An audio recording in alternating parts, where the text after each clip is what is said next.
So the offensive player I have for the game is Chad Cota. I think he was the last offensive player of the Yes, he game, right? was. Yes, he was. Yes. So he had yet another touchdown. There wasn't much action on the offensive side, but he is making a heavy campaign to at least make the practice squad. I would be shocked if he didn't. It's kind of scary because so the practice squad, you got to clear waivers, right? I believe so. You almost Don't gotta quote me. just make you almost gotta just make him a part of the team because if not, somebody might say, oh, I like that guy. I seen him, I heard about him. I was watching Bleachers to Speakers, and they said he was the offensive player of the game 2 weeks running. We might have to, holler at him. So yeah, but I'd be real shocked if he didn't make the team in some capacity. I also saw him on, I think he was doing punt returns. He did a And good, yeah. He had we a good talked punt about return. we talked about how Dan Campbell and being versatile and being able to do a number of different of different roles, and I think he had a 30-yard punt return as well. So, and I Yes, he also did. found out that he is Brady Breeze's cousin, who's who's a safety on the Lions. So Mm. that's fun. But but yeah, Coda has been labeled as our what was the receiver? Oh, Tom Kennedy. He's been Yeah. labeled as this year's Tom Kennedy, except a much taller, version of him. And 6'4". I feel like I think he's starting to develop to be a fan favorite. I mean, Kennedy was as well, but I don't think he had 2 touchdowns in 2 preseason games. So I'm thoroughly Mhm. impressed with him. He's a tall guy, and he's like you said in the first game, he looked comfortable out there. He didn't look like He looked no real comfortable out there. undrafted free agent. He looked like somebody that's been sitting on that's been on that playbook and making stuff happen. I mean, these are touchdowns from Nate Sudfeld, so that's an accomplishment in itself. Yeah. Yeah, for But yeah, sure. that's pretty much what I had to say about Chad Cole, Don't do man. Nate like that, bro.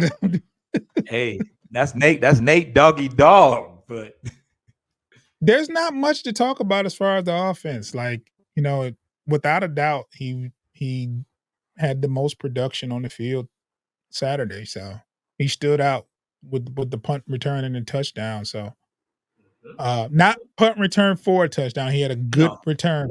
He had a good return where he got around the edge and got the midfield. So it was a he pretty doing good too punt much. If he return. had a punt return, he doing too much, man. Come on, man. You trying to take Yeah. people's jobs out here? Like, come on, man, relax, Hey man, I wish he could play offensive line. We had some man. depth because that second string, I didn't recognize a name on that sheet when they said the starters on the offensive line. I was like, okay, this ought to be interesting. And it was. Um, Defensive player of the game, who you got for us? I got James Houston. He was Mhm. one of the people that I wanted to see step up. In the first game, it was Julian. It was the Acquire brothers. It was Campbell. It was Branch. Very fine and dandy. But James Houston was somebody going into the year that we were like, okay, he only played 7 games and had 8 sacks.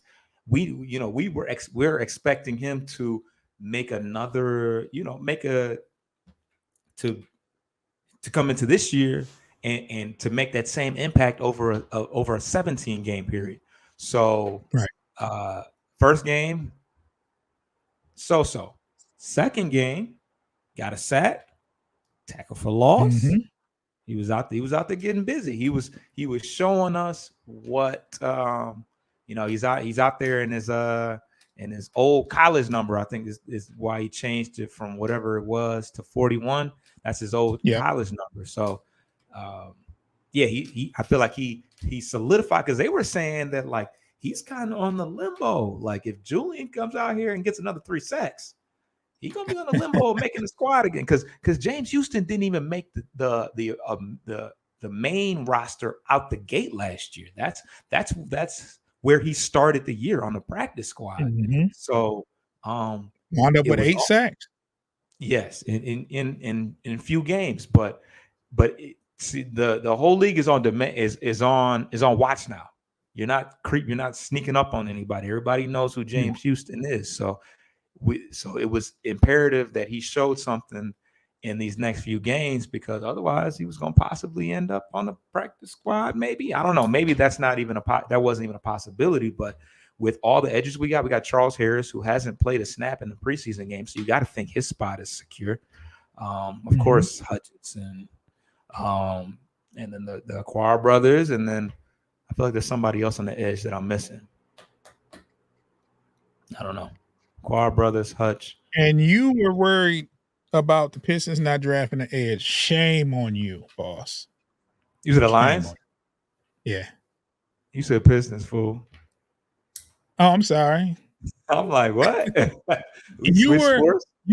I just you were just Oh, yeah. Yeah, I you were was. disappointed I was a that little the bit, just Lions because. didn't draft an edge. I was too. Yeah. Just I because wanted them. the Acquire brothers hadn't done anything. Well, they both had very mediocre years last year. Charles Harris had a down year. It was looking a little thin. A little thin out there. I mean, it part of it was who was available around that time. You know what I mean? Right. Like defensive line wise, there were so many options you could have had at that 6th pick, and to trade down. But I understand now.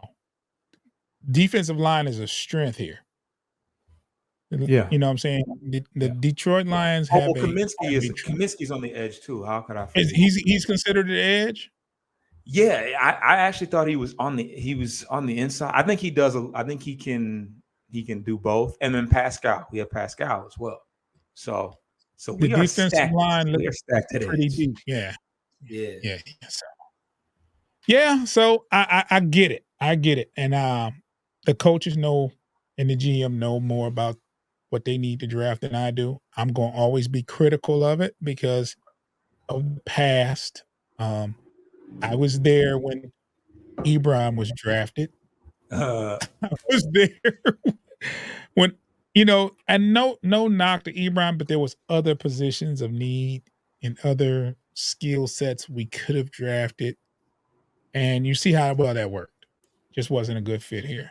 yeah. Because he went to the Colts after he left here and got down that year. Got busy. I knew it though. I knew he was gonna do something like that.